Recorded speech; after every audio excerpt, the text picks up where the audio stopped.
ध्येयं सदा परिभवग्नमभीष्टदोहं तीर्थास्पदं शिवविरञ्चिनुतं शरण्यं भृत्यार्तेऽहं प्रणतपालभवाब्धिपोतं वन्दे महापुरुषते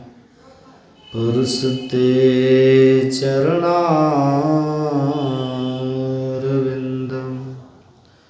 अखण्डमण्डलाकारं व्याप्तं येन चराचरं तत्पदं दर्शितं येन तस्मै श्रीगुरुवे नमः। अज्ञानतिमिरान्धस्य ज्ञानाञ्जनशलाकया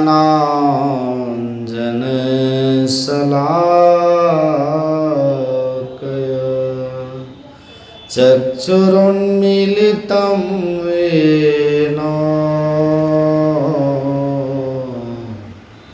तस्मै श्रीगुरुवे नमः। तस्मै श्रीगुरुवे नमः। बोलिए प्रेम से श्री सद्गुरु महाराज की जय। श्री सद्गुरु महाराज की, श्री सद्गुरु महाराज की जय।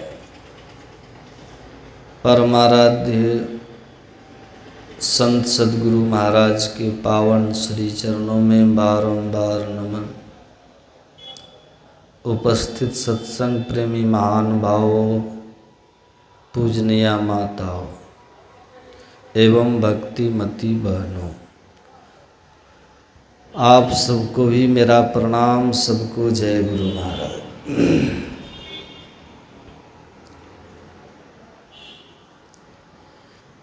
विवाह के उपलक्ष्य में हम लोग यहाँ सत्संग कर रहे हैं और विवाह एक धार्मिक संस्कार है।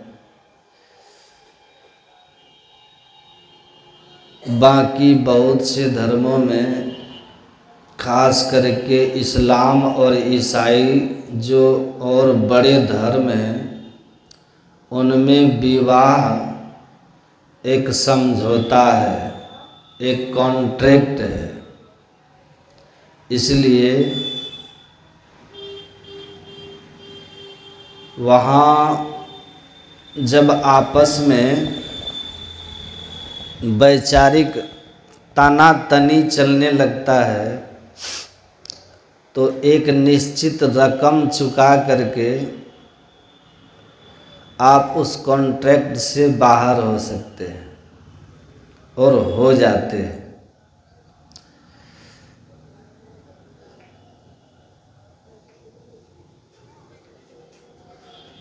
उसका जो दुष्प्रभाव है वो धीरे धीरे नई पीढ़ी में, सनातन में भी आ रहा है। लेकिन हमारे यहाँ धर्म को, विवाह को एक धार्मिक संस्कार कहा गया है। अंतिम क्षण तक वैवाहिक जीवन को बचाने का प्रयत्न किया जाता है हमारे यहाँ। और हमारे यहाँ जो विवाह है, वास्तव में ये दो लोगों के बीच ऐसा संबंध है जिसका उद्देश्य केवल संसार की व्यवस्था ही नहीं है, संसार बढ़ाना ही नहीं है। इसका उद्देश्य क्या है? उत्तम संतानों को जन्म देना ऊंचे संस्कार के बच्चे संसार को देना और एक दूसरे को मुक्ति के मार्ग में सहयोग करना, सहयोग करना। पशुओं में काम जो वासना की व्यवस्था है वो उच्छृंखल है। मनुष्य को पशु से ऊपर करने के लिए इनको वैवाहिक संबंधों में बांध करके और अपने ऊपर संयम रखने का उपदेश किया गया है, ताकि आप सीमित काम के द्वारा आप अपने को संयमित करके मुख्य उद्देश्य मानव जीवन का मोक्ष पाना, उस ओर आगे बढ़ सकें। इसलिए विवाहिक संस्कार है। जो धराधाम पे आए हैं उसका कर्तव्य है कि धर्म का संग्रह करता हुआ मोक्ष मार्ग में आगे बढ़े और उत्तम प्रजा को उत्पन्न करे, जो संसार के हित में आगे काम आए, कर्मरत हों। इसीलिए विवाह को सबसे श्रेष्ठ संस्कार कहा गया। विवाह ही एक ऐसा संस्कार है जिसमें केवल एक व्यक्ति के बीच, ध्यान से सुनिएगा, एक व्यक्ति का सुधार नहीं होता। इस संस्कार का संबंध एक व्यक्ति से नहीं होता है। इस संस्कार का संबंध दो व्यक्ति से भी नहीं होता है, पति पत्नी। इस संस्कार का संबंध बहुत व्यापक होता है। दो परिवार, दो खानदान आपस में दूर दूर तक रिश्तेदार बन जाते हैं, नहीं बनते हैं। शादी होती है एक लड़का एक लड़की की, गठबंधन दोनों के बीच होता है ना। प्रत्यक्ष गठबंधन एक लड़का एक लड़की के साथ, एक दूल्हा एक दुल्हन के साथ होता है। लेकिन मन का गठबंधन जो है कितने लोगों के साथ होता है। विवाह के होते ही लड़का का चाचा, मामा, मौसा, फूफा और लड़की की चाचा, मामा, मौसा, फूफा, जीजा इधर के, और जितने भी रिश्तेदार हैं सब का आपस में मानसिक गठबंधन हो जाता है कि हम एक दूसरे के अपने हो गए, अपने हैं। तो इसका बड़ा व्यापक असर होता है। इसीलिए इसको सबसे श्रेष्ठ संस्कार बताया गया है। परमात्मा की सृष्टि तो इसी से चल रही है ना। और अगर वैवाहिक संबंध श्रेष्ठ होगा तो श्रेष्ठ संतानें उत्पन्न होंगी और फिर संसार भी श्रेष्ठ होगा, या समाज उत्तम होगा, संसार उत्तम होगा। तो ऐसे महान वैवाहिक संबंध संस्कार के अब आज देखिए उसी के लिए सत्संग हो रहा है, जिसका नाम स्वीटी है और लड़के का नाम क्या है? विक्रम। विक्रम जी और स्वीटी जी दोनों का शादी है, विवाह है। आज ही न है, आज विवाह है। तो स्वीटी का और विक्रम जी का यह वैवाहिक कार्यक्रम है। और जानते हैं हमारे देश में ही होता है ये सब, हमारे धर्म में ही ये सब होता है।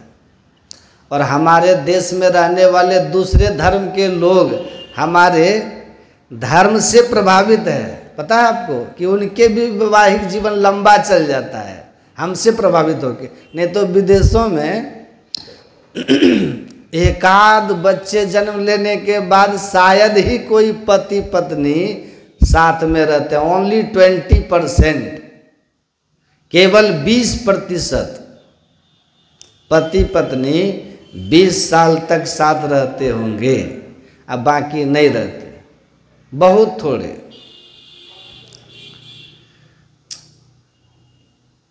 रखो मोबाइल को तुम, तो ये रखो। तो इसीलिए संबंध बनाया ही गया था जिसका उद्देश्य मोक्ष पाने में एक दूसरे का सहयोग होना, यही ना है विवाह, इसलिए होता है। एक नाथ जी महाराज, ध्यान से सुनिए ना, हमको देखिए ना, सब अपने गुरु के पास रहते थे, उनके गुरु महाराज उनको विवाह करने का आदेश दिए। उन्होंने कहा गुरुदेव विवाह मेरे मोक्ष मार्ग में बाधा तो नहीं होगा?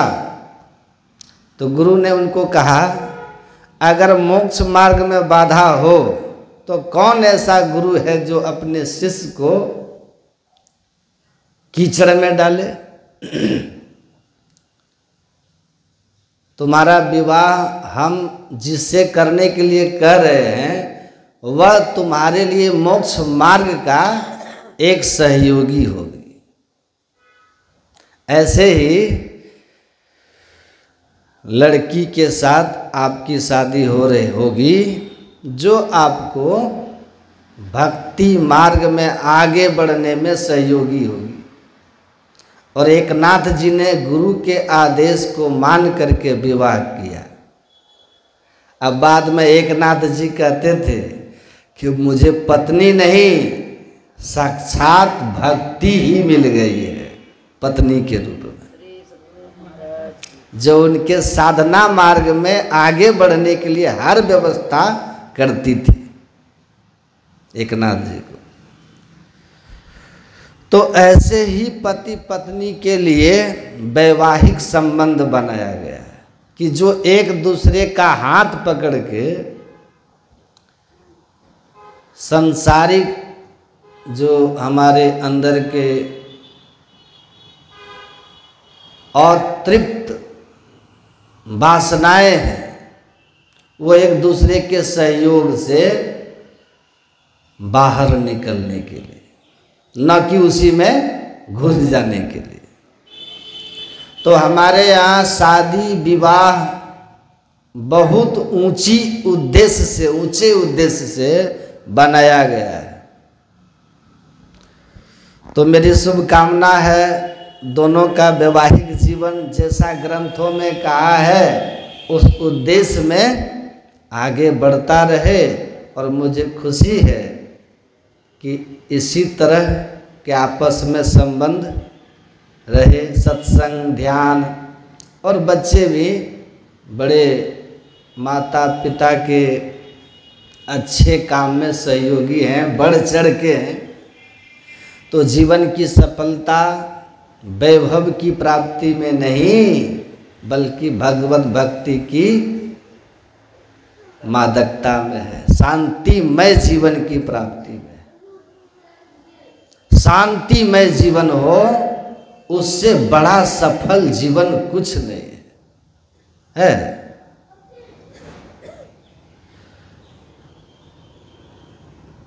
शांतिमय जीवन हो, और ये शांतिमय जीवन बिना भक्ति के आती नहीं है।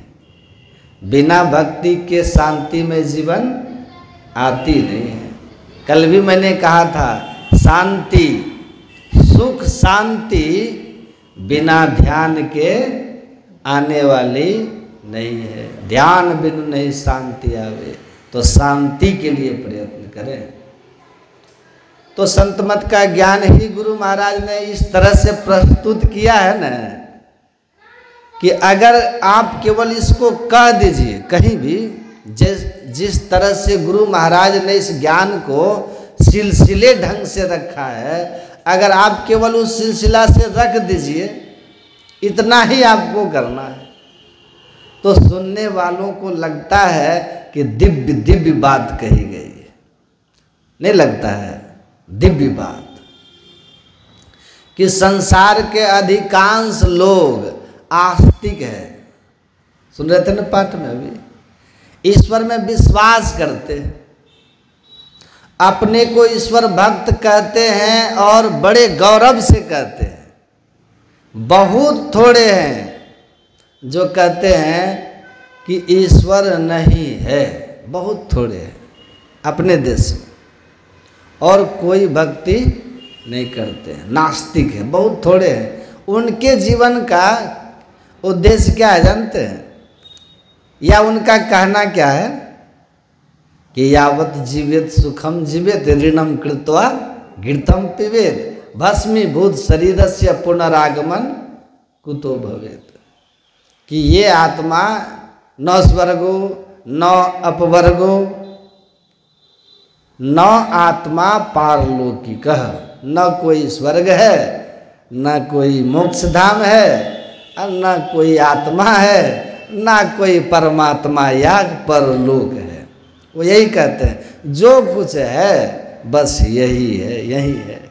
यावत जीवेत सुखम जीवेत, इसीलिए शरीर ही सब कुछ है, नास्तिक का कहना है। जब तक जियो सुख से जियो, और ऐसा सुख से जीने के लिए क्या करो, आपको किसी से बेईमानी भी करनी हो ना तो बेईमानी कर लो।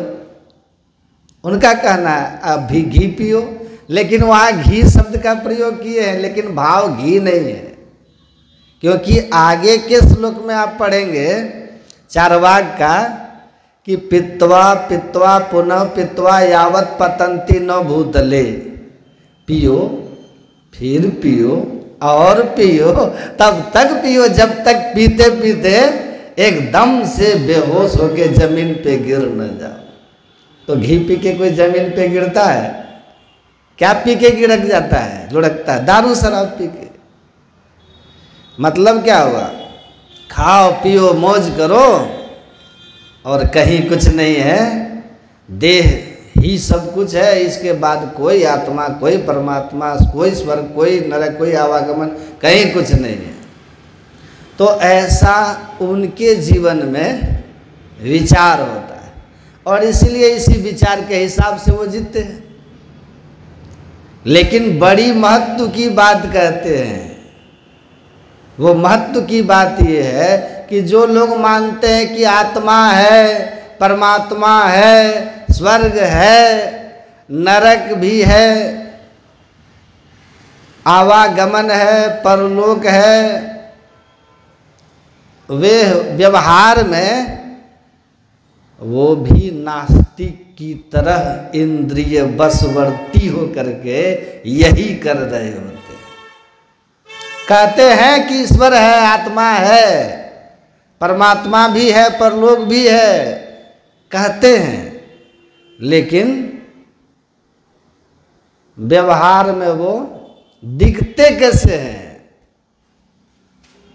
वो नास्तिकों की तरह ही अवसर आने पर बिल्कुल किसी आत्मा, किसी कर्म फल, किसी परलोक, किसी परमात्मा की परवाह मानो छोड़ देते, छोड़ देते।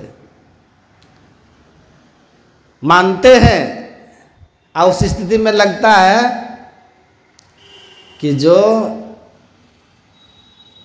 नास्तिक है आस्तिक है, दोनों समान है। ऐसा क्यों होता है पता है?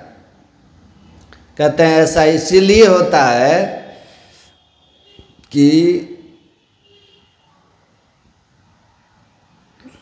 जिस भक्ति से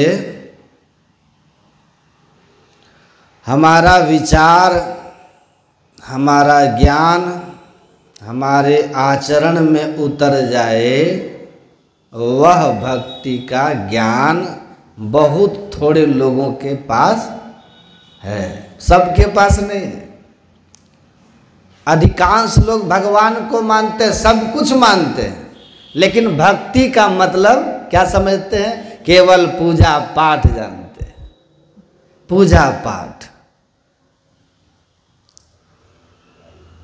और उनको लगता है कि फूल धूप दीप अगरबत्ती दिखा देने से, थोड़ा बहुत स्तुति गान कर लेना, चाहे वो स्तुति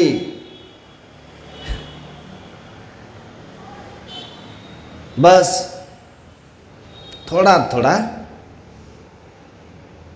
बाहरी पूजा पाठ तक अपने भक्ति का मर्म जानते, और इसीलिए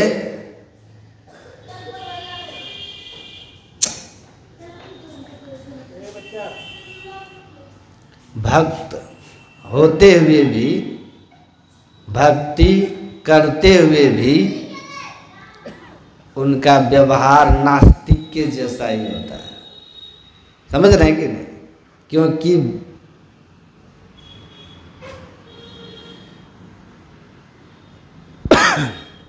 हमारी जो इंद्रियां हैं ना, ये इतनी प्रबला है, हमारा जो मन है ना, अगर ये विषय मुखी है तो हमारे चाहनाओं का कोई मतलब नहीं। ये बलात् खींच करके हमको विषय में गिरा देती है। आप लोगों ने सुना होगा ना जैमिनी की कहानी। व्यास देव के सबसे विद्वान शिष्य थे जैमिनी।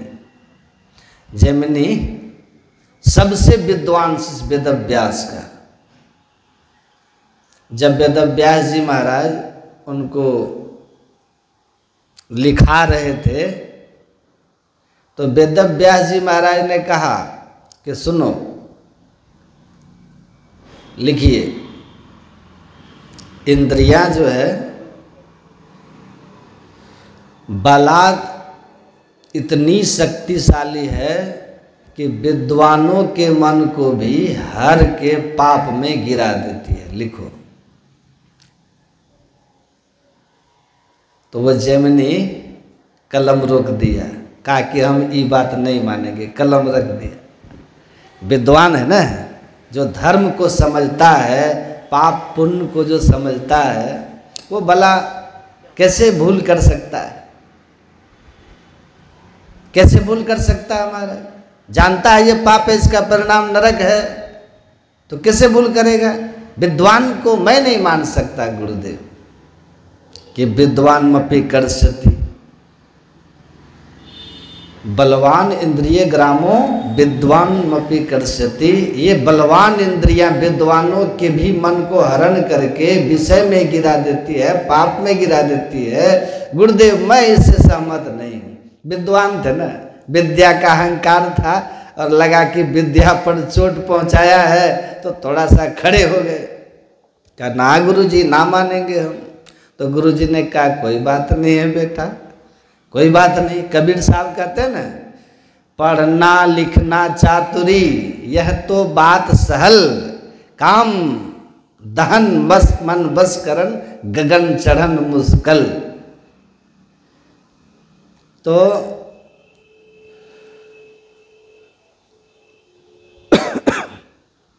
पढ़ना लिखना तो बुद्धि के स्तर की बात है ना, लेकिन काम दहन, काम वासना का नाश करना और मन बस करना, मन का वश करना, गगन चढ़न मुश्किल, अंतराकाश में प्रवेश कर जाना, अंधकार से ऊपर उठ जाना, पिंड से ऊपर ब्रह्मांड में प्रवेश कर जाना बहुत मुश्किल। अब पढ़ना लिखना बहुत बड़ी बात नहीं, रट रट के आदमी साहित्य को याद कर लेते।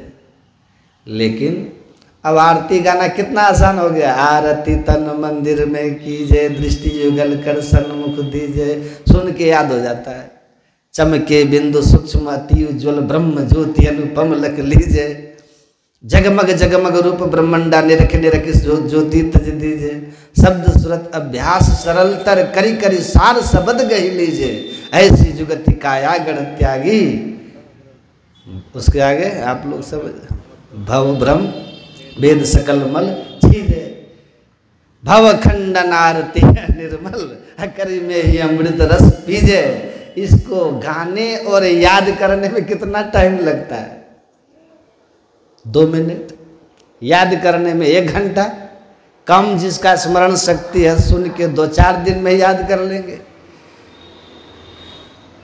लेकिन जो आरती में कहा गया है उस अवस्था तक पहुंचने में जन्म जन्म बीत जाते हैं। जन्मों लग जाता है। तो विद्वान है जैमिनी, कहा हम नहीं मानते गुरुदेव, इंद्रियों को कैसे बलात् खींच लेगा इंद्रियां, ना गुरुजी। तो वेदव्यास जी ने कहा कि ठीक है भाई, नहीं गिराएगी तो कोई बात नहीं, आप मत मानो, हम जाते हैं, आते हैं घूम के। वो वहाँ से निकल जाते हैं, चले जाते हैं। वेदव्यास कहने का मैं आता हूँ तीर्थ करके, आप यहीं रहना, आप यहीं आराम से रहना, फिर आएंगे तो विचार होगा। अब वेदव्यास जी महाराज चले गए और कहा तुम अकेले रहो। जैमिनी रह करके अपना साधन भजन कर रहे हैं, अपना अध्ययन, विद्वान थे, जवान थे। अब वेदव्यास जी निकल लिए। अब देखिए क्या होता है।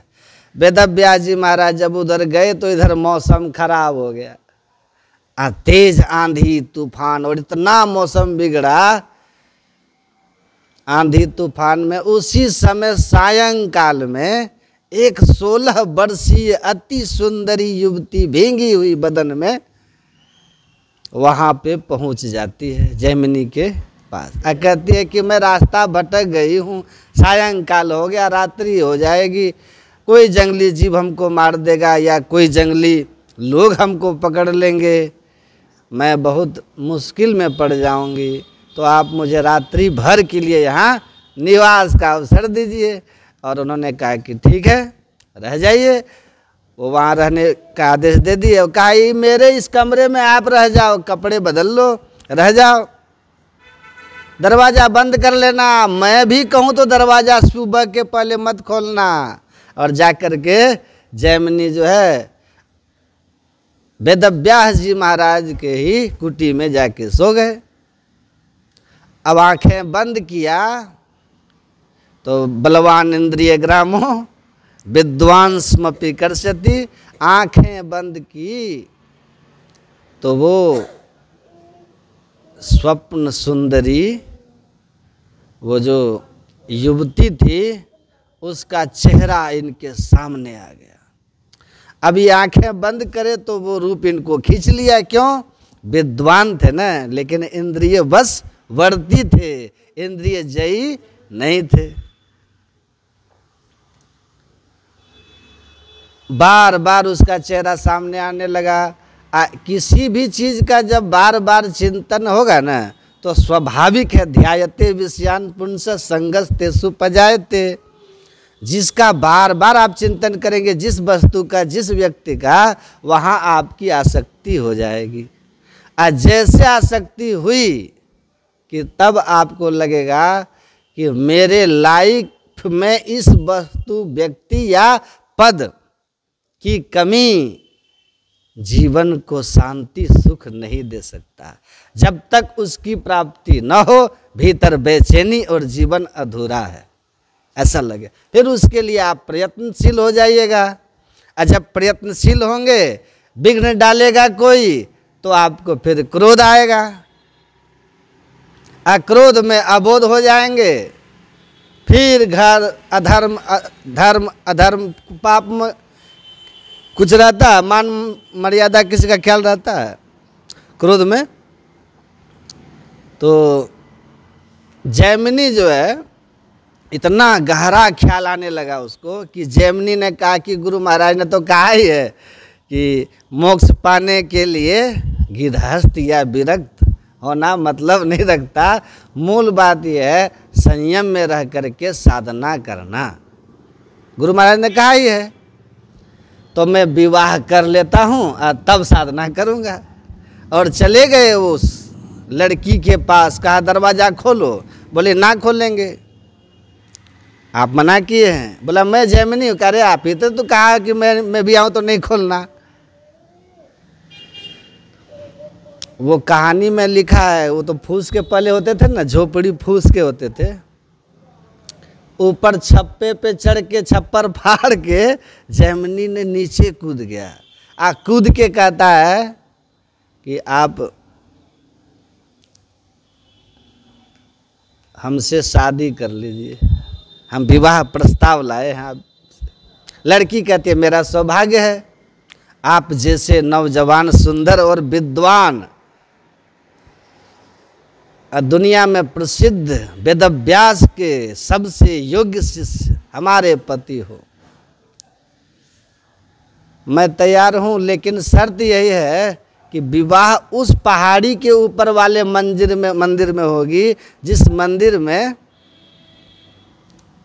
हमारे कुल की परंपरा है कि जो कोई भी शादी करता है तो लड़के को घोड़ा बनना पड़ता है और उसके पीठ पे दुल्हन सवार होके और जाती है उस मंदिर के 7 प्रदक्षिणा करके, तब मंदिर में प्रवेश होके वहीं फिर विवाह होता है। तो आप हमारी कुल परंपरा के अनुसार तैयार है तो घोड़ा बनिए, पीठ पे बैठते हैं, ले चलिए। देखिए जैमिनी तैयार हो गया, कौन देख रहा है यहाँ देख कौन रहा है, चुपचाप चले जाएंगे, जा कर के विवाह कर लेंगे। अब देख कौन रहा है कि हम घोड़ा बन के गए हैं कि हाथी पे गए हैं। पीठ पे बैठा के ले गया, घुटना हाथ सब छिला गया। अब वहाँ जाके मंदिर की 7 प्रदक्षिणा करते हैं और जैसे मंदिर में प्रवेश किए तो देखते हैं वेदव्यास जी महाराज बैठ के मुस्कुरा रहे जैसे वेदव्यास पे नजर पड़ी जैमिनी की, इनका तो होश उड़ गया। हरि बाप, होश उड़ गया। अरे ये क्या हो गया, हम तो पकड़े गए। अब तब ऊपर देखते हैं तो लड़की वहाँ गायब है। फिर सारा कुछ साफ हो गया। वेदव्यास जी की चक्रव्यूह थी ना, उनको अनुभव कराने के लिए कि देखो इंद्रियां जो है ये कैसी है, विद्वान कैसे फंस जाते हैं, फंसे कि नहीं। और वहाँ से वो कहते हैं कि कहो जैमिनी, बलवान इंद्रिय ग्रामो विद्वांसमपि कर्षति, लिखो मेरा सही या गलत। कुछ नहीं बोला, चुपचाप चल दिया, जाके लिखना शुरू कर दिया तो कहते हैं ये जो आप भगवान के भक्त हैं ना,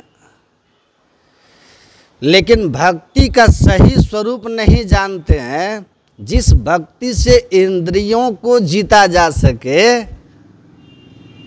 मन को जीता जा सके, तो फिर आप भक्ति करते हुए भी समय समय पे नास्तिक जैसा ही व्यवहार कीजिएगा और भक्त को भी बदनाम कर दीजिएगा, भक्तों को भी बदनाम कीजिएगा। ढोंगी पाखंडी सब होता है।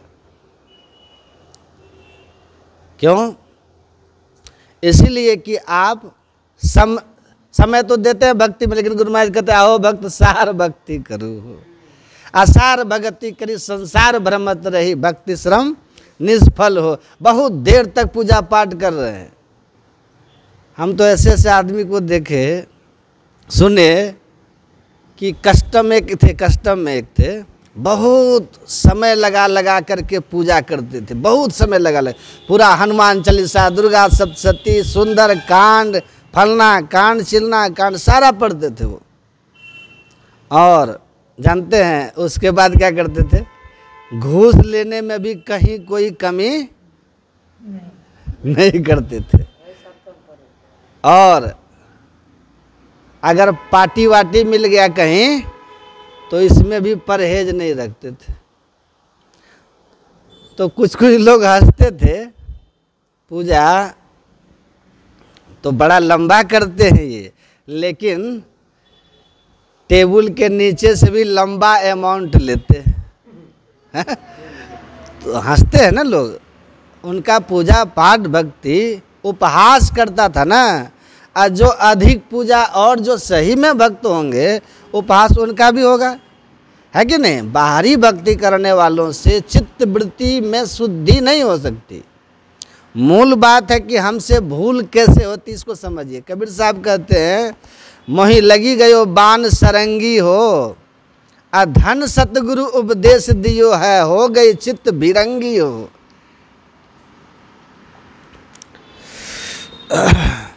ध्यान पुरुष, देखिए वाणी है क्रिया, घायल पांचों संगी हो, घायल की गति घायल जाने, क्या जाने जात उतंगी हो। कहे कबीर सुनो भाई साधो, निस्दिन प्रेम उमंगी हो। कबीर साहब कहते हैं संत सदगुरु के ज्ञान का चित्त में बाण लगा, वैराग्य उठ गया हमको।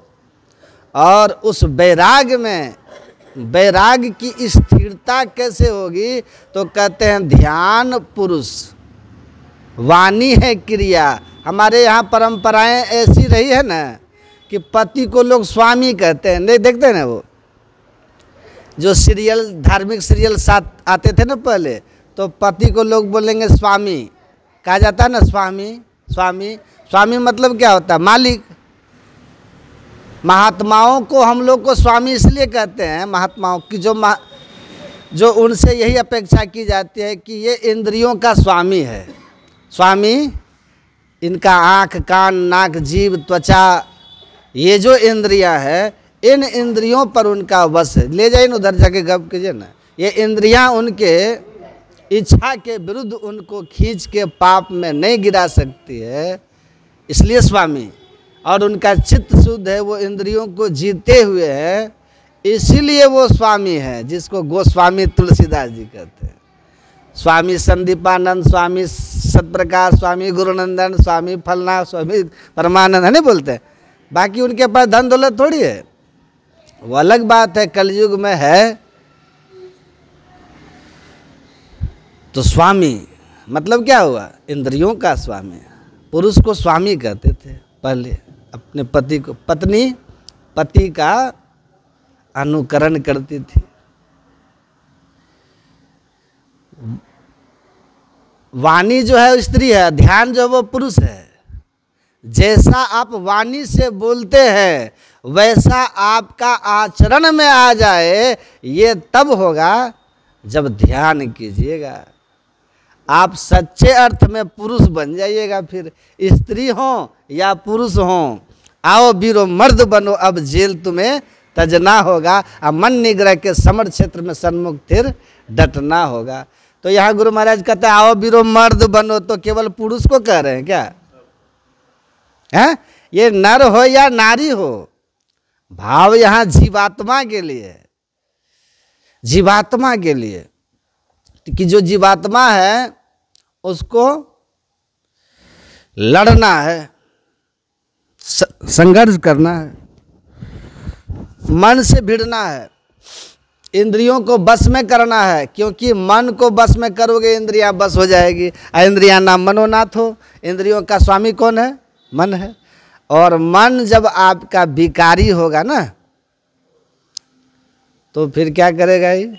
आपकी इंद्रियां रूपी घोड़े भी गलत मार्ग पे बढ़ेंगे।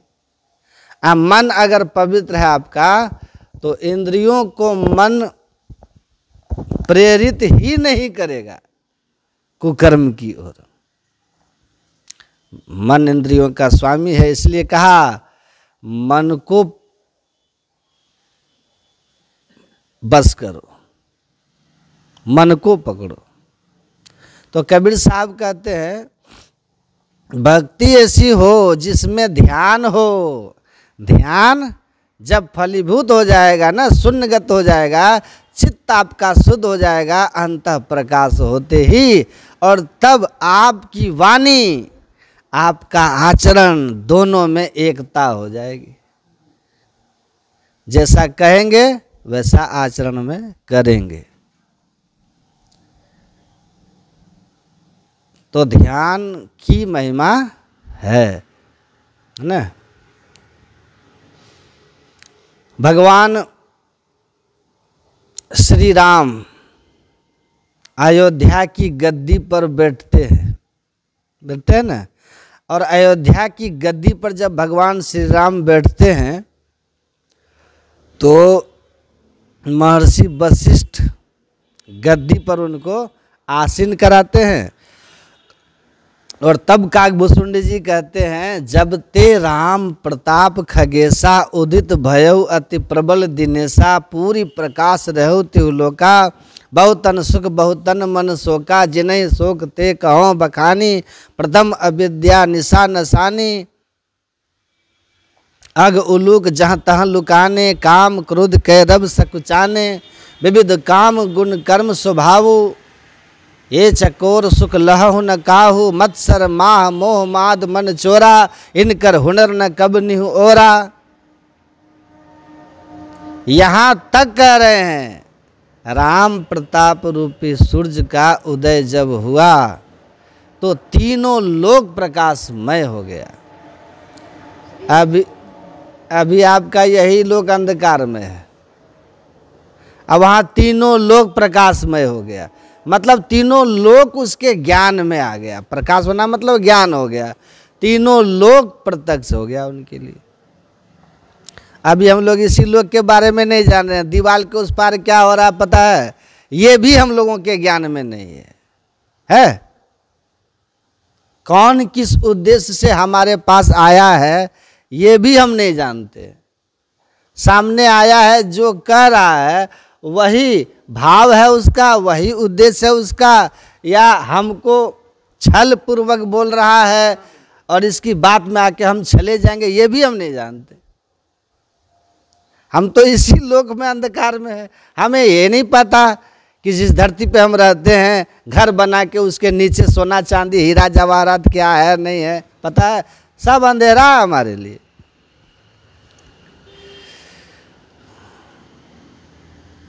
और ये कैसा प्रकाश है जिसमें रह करके हम झूठ चोरी नशा हिंसा व्यभिचार सब पाप कर्म कर रहे हैं, इसी सूरज के प्रकाश में कर रहे हैं, नहीं कर रहे हैं। अब वहाँ कहते हैं कोई पाप नहीं है, तो कहते हैं तीनों लोक प्रकाशित हुआ, ऐसा राम प्रताप रूपी सूरज का उदय हुआ। तीनों लोक जान ही तीन काल कर ज्ञाना, करतल में हम लख समाना।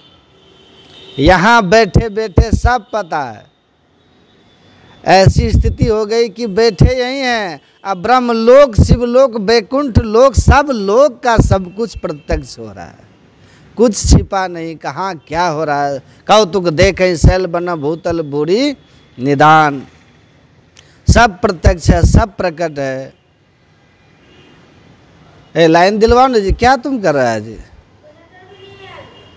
ऐसा सूर्य प्रताप उगा। तो गुरु महाराज कहते कि भ्रम में मत रहना कि कोई अयोध्या में राम गद्दी पर बैठे तो ऐसा सूर्य उदित हुआ था, क्योंकि राम जब गद्दी पर थे ना तब भी वहाँ दिन रात इसी भांति हो रहा था। और इसका प्रमाण है लिखा हुआ पुराणों में कि भगवान श्री राम रात्रि काल में भेष बदल बदल के अपनी प्रजा का दुख जानने के लिए निकलते थे। तो रात होती थी तब ना, एक रात एक महिला धोबिन मौसम खराब होने के कारण किसी और के घर पे रुक गई, तो उनके पति देव ने कहा कि मैं राम नहीं हूँ जो सीता को रावण रखा तो रख लिया, तुम जाओ। एक रात भी दूसरे घर में रह गई तो मैं तुमको अब नहीं रखूँगा। तो रात तो थी ही ना, तब ने कहा। जिसके बाद सीता का पुनर्वनवास हो जाता है रात के कारण ही। तो रात होती थी। यहाँ कहते तीनों लोक में पूरे प्रकाश रहता था, लिखा है।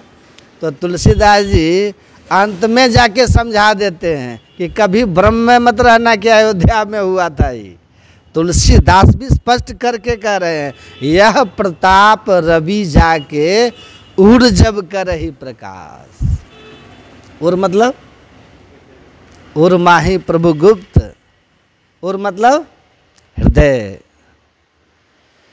यह सूर्य जो है जब किसी भक्त के हृदय में उत्पन्न होता है,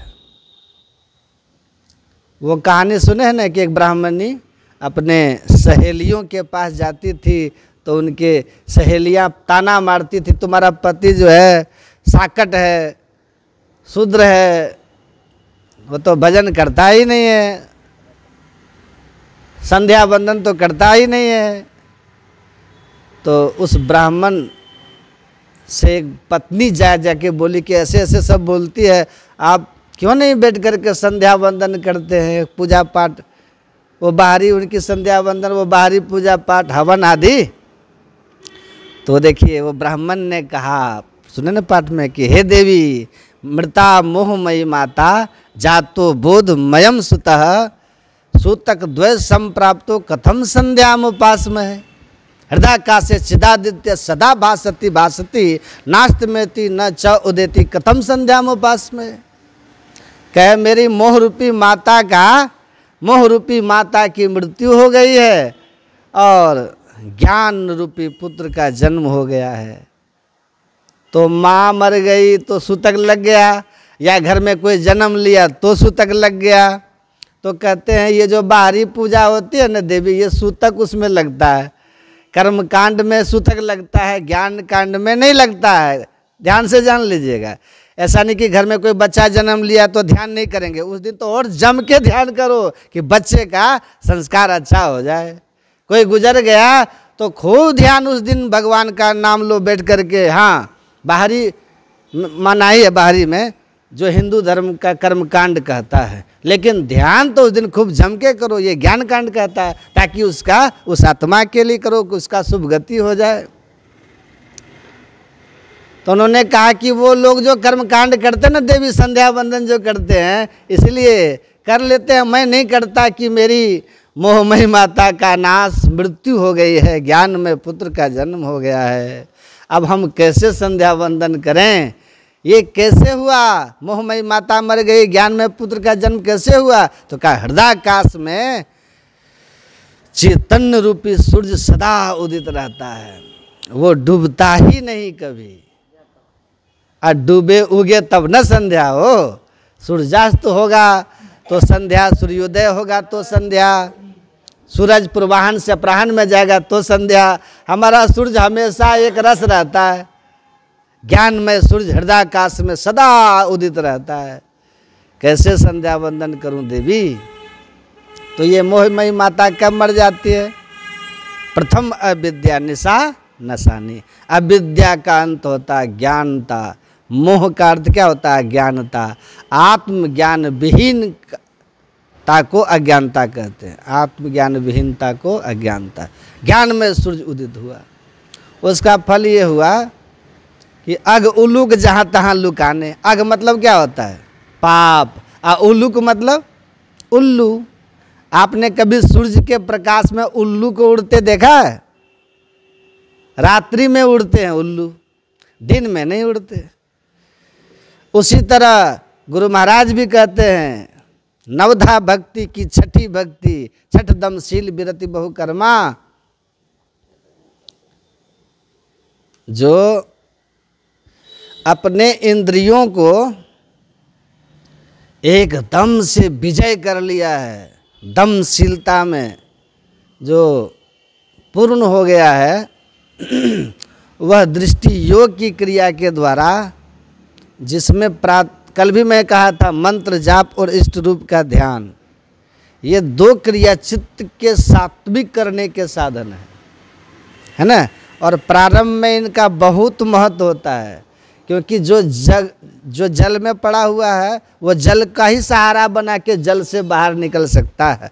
हम जिस संसार में रहते हैं ये नाम रूपात्मक संसार है ना, तो स्थूलता में स्थूलता का सहारा लेते हैं, किसी एक नाम का जप और उससे संबंधित रूप का ध्यान करके चित्त को शुद्ध करते हैं। और तब दृष्टि योग की क्रिया हम लोग करते हैं, नहीं करते? दृष्टि योग। इड़ा पिंगला ऊपर पहुँचे, सुखमन पाटू घारा भयाजी, हरि रस पी मतवारा। असली भेद यही है, असली दीक्षा यही है, असली भक्ति यही है। ये नहीं मालूम आपको तो भक्ति आपकी सही नहीं है, सही नहीं है। इसीलिए ये भक्ति जहाँ नहीं बताया जाता, यह भेद जहाँ नहीं बताया जाता, किस तरह से दृष्टि की दोनों युगल धारों को जोड़ते हैं मध्य में, जिससे सुषुम्ना खुल जाता है, शिव नेत्र खुल जाता है, पिंड से ब्रह्मांड में जाते हैं और ज्योति नाद के रूप में हरि रस को हम ग्रहण करके ये विषय रस से मुक्त हो जाते हैं। अब इंद्रियां हमको नहीं खींच पाएंगी, क्योंकि हमारा मन को जो है ना ऐसा सुख मिला है कि उसके सामने विषय सुख तुच्छ हो गए। मन क्यों जाएगा? नहीं जाएगा ना। और आगे चल के मन ही खत्म हो जाएगा, आगे चल के मन ही खत्म हो जाएगा तो आप मुक्त हो जाइएगा। तो जिनको इस तरह की साधना का पता है ना, उनका ठीक ठीक जप हो, मानस ध्यान हो तो मन सात्विक होने लगता है। मानस जप मानस ध्यान से ही मन की शुद्धि होने लगती है और तब काम क्रोधादि विकार की प्रबलता एकदम घटने शुरू हो जाती है। इस तरह की साधना करने वाला कुछ ही दिन में सामान्य घंटों घंटों पूजा करने वाले भक्त की तुलना में बहुत दिव्य हो जाते हैं। दोनों के व्यवहार में बहुत अंतर हो जाता है, बहुत अंतर हो जाता है। क्योंकि मंत्र जप और इष्ट रूप के ध्यान से जितना चित्त का सिमटाव होगा ना, उतना बाहरी पूजा पाठ से नहीं होगा। पूजा कहते हैं ना, क्या कहते हैं, आप पूजा कोटि समम स्तोत्रम, स्तोत्र कोटि समो जप, जप कोटि समम ध्यानम, और क्या है, ध्यान कोटि समो लयम। बाहरी पूजा पाठ धूप दीप अगरबत्ती फूल वाली जो पूजा होती है, इससे करोड़ गुना श्रेष्ठ होता है। क्या, जब आप स्तुति गाते हैं, स्तुति गान ही बाहरी पूजा पाठ से करोड़ गुना श्रेष्ठ है। सोचिए, वो अधिक फलदायी है मन के सिमटाव और शुद्ध करने में, और उससे करोड़ों गुना श्रेष्ठ है जप करना। आज जप में वाचिक जप बोल बोल के जप करते हैं, उससे 10 गुना श्रेष्ठ है मानस जप, उपांशु जप जिसमें ओठ हिलता है जिह्वा नहीं हिलती, और उससे 10 गुना श्रेष्ठ है मानस जप जिसमें ओठ न डोले मुँह न बोले, मन ही मन जाप जपो। गुरु महाराज कहते हैं ना, अति पावन गुरु मंत्र मन ही मन जाप जपो। मन ही मन जपो, बोल बोल के 100 बार जपे और मन से 1 बार जपे बराबर। इसलिए मानस जप को जपों का राजा कहा। और गुरु महाराज भी कहते ठीक ठीक मानस जप हो तो ध्यान बन जाता है। तो मानस जप उससे 100 गुना अधिक श्रेष्ठ है ध्यान, है ना, करोड़ गुना श्रेष्ठ है ध्यान। और जिसका चित्त इष्ट रूप में रुकने लग गया ना, तिनके तरने की नाव किनारे लगी। अब बिंदु ध्यान हो गया तो समझ जाइए कि अब तो आप चल दिए, आप बैठे हैं, यात्रा पूरी हो रही है, आप केवल बैठे हैं। ज्योतिनाथ की जो साधना जब होने लगी ना, लय बिंदु ध्यान से करोड़ गुना श्रेष्ठ हो गया लय। मनोलय का साधन क्या है, नादानुसंधान। जब ते अनहद घोड़ सुनी, इंद्रिय थकित गलित मन हुआ, आशा सकल भुनी। मनोलय का साधन नादानुसंधान। तो ये सारी युक्तियां हम लोगों को बताई गई है।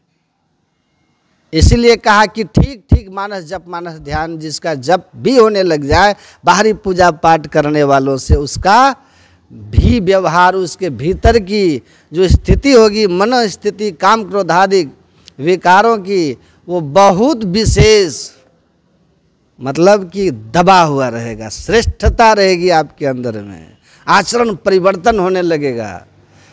ठीक ठीक सत्संग सुनिए, नित्य नियमित ध्यानाभ्यास कीजिए, भले ज्योति दर्शन नहीं हो, जप भी सही हो, तो आप में बहुत दिव्य दिव्य गुण प्रकट होने लगेंगे। क्योंकि जपात सिद्धि, जपात सिद्धि, जपात सिद्धि न संशय।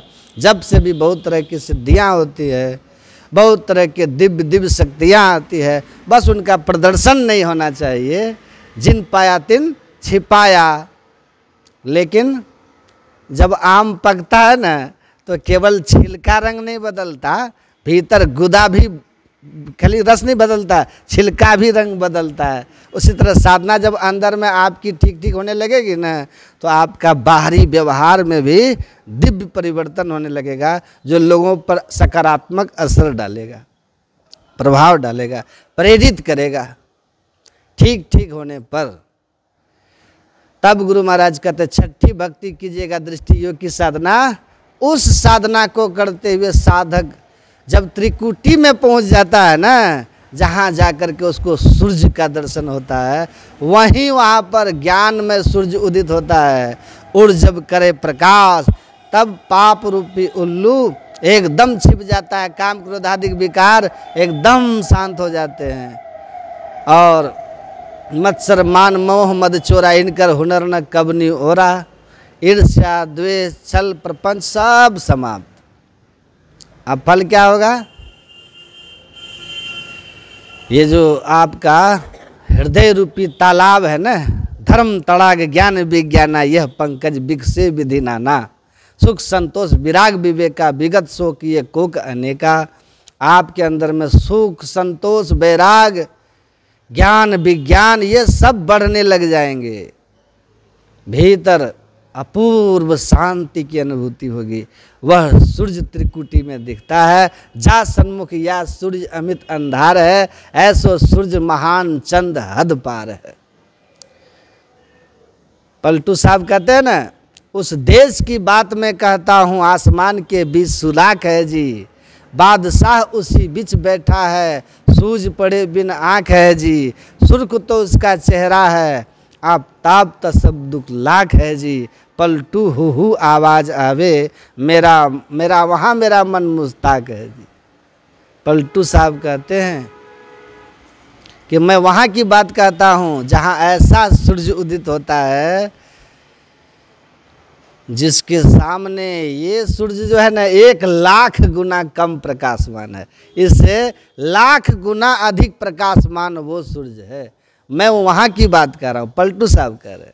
और हम लोग आरती में क्या गाते हैं, गुरु महाराज क्या कहते हैं, कोट भान छवि तेज उजाले। इस सूर्य से करोड़ों गुना अधिक प्रकाशमान वह सूर्य है। हमारे गुरु महाराज कहते हैं जा सन्मुख या सूर्य अमित अंधार है।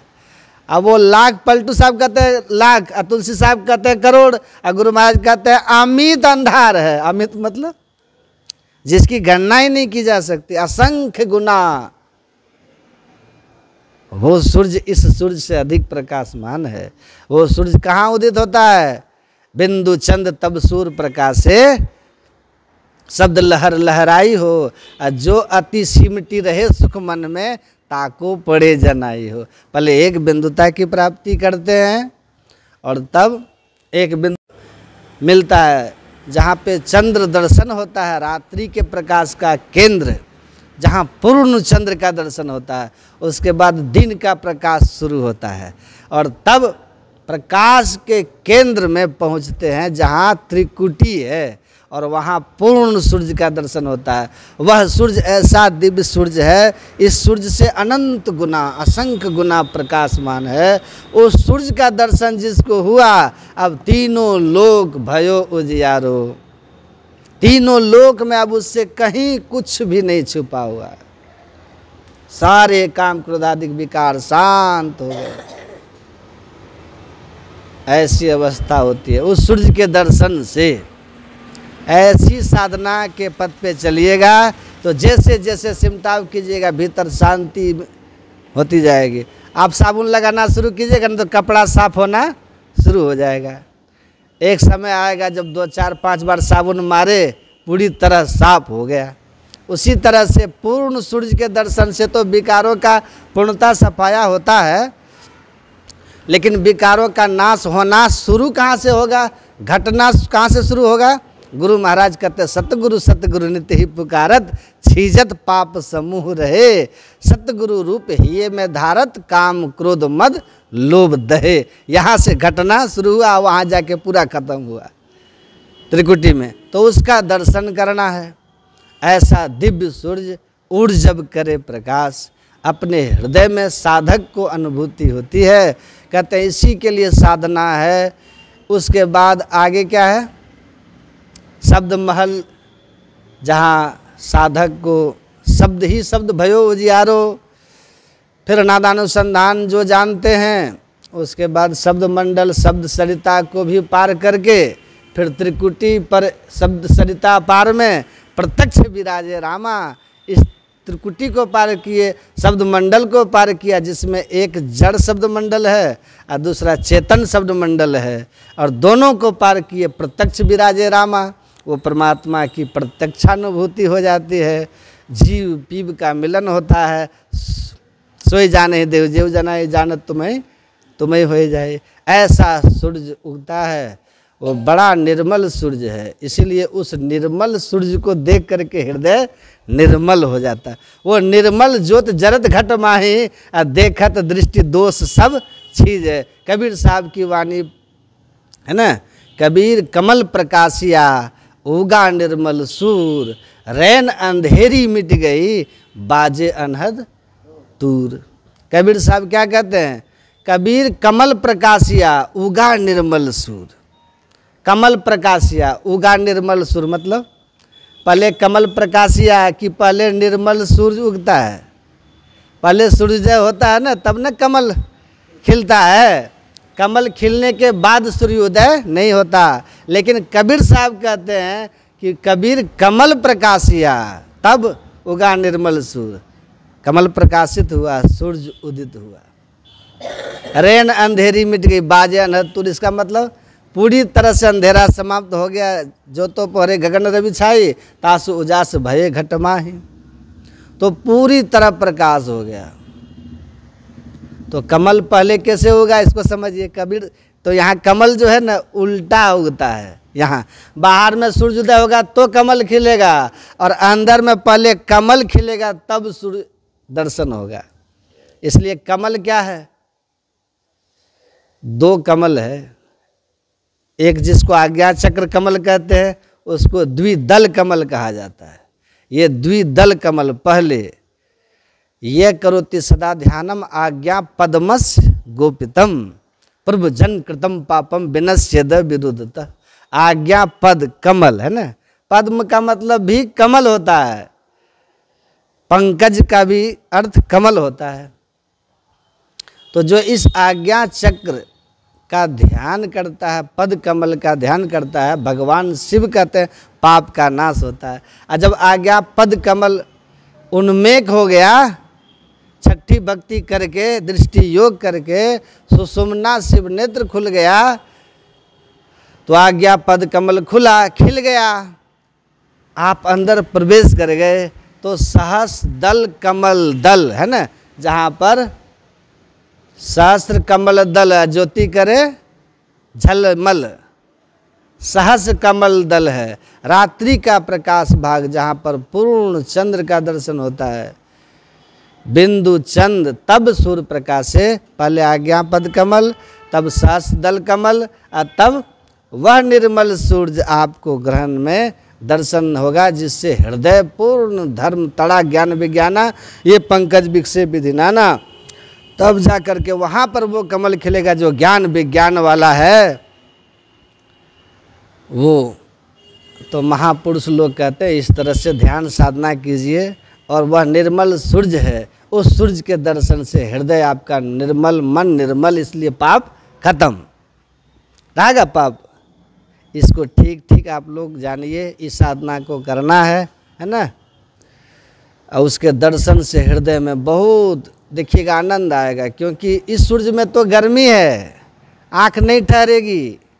लेकिन उस सूर्य में गर्मी नहीं है, भले इससे असंख्य गुना प्रकाशमान है, लेकिन कबीर साहब कहते हैं रवि के अंदर शशि का वासा है। रवि है वह सूर्य, असंख्य गुना अधिक इससे प्रकाशमान है, लेकिन शशि का वासा है, चंद्रमा की शीतलता है उसमें।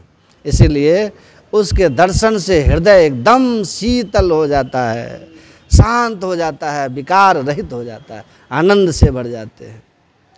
तो कहीं भी धर्म ग्रंथ में जो बातें हैं ना, वो सब ठीक ठीक पढ़िएगा ना, तो समझ में आएगा कि सब घट रामायण है, घट रामायण है। सब कुछ घर में ही, बाहर नाही वाली बात है। देहस्था सर्व विद्याश्च देहस्था सर्व देवता देहस्था सर्व तीर्थानि गुरु वाक्य न लभ्यते। सब कुछ यहाँ है। तो मैं यही दुआ प्रार्थना करूँगा कि आप लोग इस ज्ञान को पकड़ के रखिए, है ना। गुरु महाराज बहुत मेहनत से, बहुत झंझावतों को सहत के, बहुत कष्ट अपमान, बहुत तरह के परेशानियां जान जोखिम में डाल डाल के गुरु महाराज, और तब इस ज्ञान को ले आए और कहा जितने मनुष्य तनधारी है प्रभु भक्ति कर सकते। नहीं तो उस समय जो गुरु महाराज प्रचार करते थे ना, थोड़ा सा सुनिए, आरा छपरा जिला है ना, उधर गुरु महाराज उधर लगभग 30 साल तक रहे। आरा छपरा जिला, उधर 30 बरस तक गुरु महाराज रहे। और वहाँ प्रचार करने पर ऐसे ऐसे लोग विरोध करते थे गुरु महाराज का कि स्त्री को, इस शूद्र को, सबको कहता है भजो ओम ओम। ओम कहने का अधिकार है सबको। गुरु महाराज को मारने की साजिश करते थे कि सबको ही ज्ञान दे रहा है, ब्रह्म ज्ञान। गुरु महाराज कहते थे जितने मनुष्य तनधारी है, जो मनुष्य है, स्त्री है या पुरुष है, विप्र भंगी अपड़ पड़ुआ करो तरिहोनी संक हो। ब्राह्मण है, भंगी है, स्त्री है, पुरुष है, सब जो भी दीक्षा लेके खान पान पवित्र रख करके सदाचार का पालन करेंगे, सब मोक्ष के अधिकारी है। और गुरु महाराज इसको सहे कि नहीं। ये बड़ा ऊंचा ज्ञान है। तुलसी कहे सुने तक कि यह राज बातिन है जुदा, रखना हिफाजत से इसे तुझको निशा ऊंचा दिया। तुलसी साहब कहते ये जो ज्ञान है ना संत मत का, बड़ा ऊंचा है, बड़े हिफाजत से इसको संभाल के रखना, फंस मत जाना। क्योंकि आजकल बहुत तरह के कर्मकांड चल रहे हैं, सब जगह चल रहा है। और लोग बहुत दिखावा के लिए बहुत तरह तरह के प्रपंच, बहुत तरह के साधन, बहुत तरह के चीज़ें करते हैं, मनोरंजन होता है उससे, और आपको भी लगता है कि ये ठीक है, तो फिर धीरे धीरे आप बेठीक हो जाते हैं, है कि नहीं। तो इसको पकड़ के रखिएगा। गुरु महाराज ने बस इतना ही कहा, इससे आगे कुछ कहा ही नहीं। मायाबद्ध जीव आवागमन के चक्र में पड़ा रहता है, इस प्रकार रहना सब जीव के सब दुखों का कारण है। इससे छुटकारा पाने के लिए मानस जप, मानस ध्यान, दृष्टि योग और नाद अनुसंधान यही साधन है। इसके अतिरिक्त जोड़ घटा कहीं कुछ भी नहीं है। तो न आपको कुछ जोड़ना है और न आपको कुछ घटाना है। बस नियमित स्तुति विनती कीजिए, सत्संग कीजिए, ध्यान कीजिए, पाप से बचिए, है ना। फिर मैं गुरु महाराज से प्रार्थना करता हूँ कि हमारे जो स्वीटी जी है, उनके पति हैं, क्या नाम है, विक्रम जी, इन दोनों का वैवाहिक जीवन सुखी हो और आप सब लोग का कल्याण हो। बोलिए प्रेम से श्री सद्गुरु महाराज। लाइन तो है ये नहीं। श्री सद्गुरु महाराज की जय।